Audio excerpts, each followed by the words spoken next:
இந்த பூமியில 2 ரத்தின கல்லுங்க இருக்கு. அதை கண்டுபிடிச்சு இந்த டைட்டன் கிரகத்துக்கு கொண்டு வாங்க.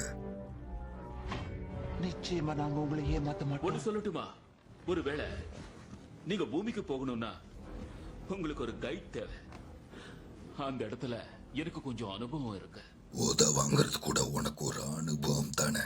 ஒரு அனுபவம் வாய்ந்த அனுபவம் தானே. மகாபிரபு தானோஸ், நான் லோகி. நான் உங்களுக்கு என்னோட உயிரை கொடுத்து அடிபணிஞ்சு விசுவாசத்தோட சேவை செய்வேன்.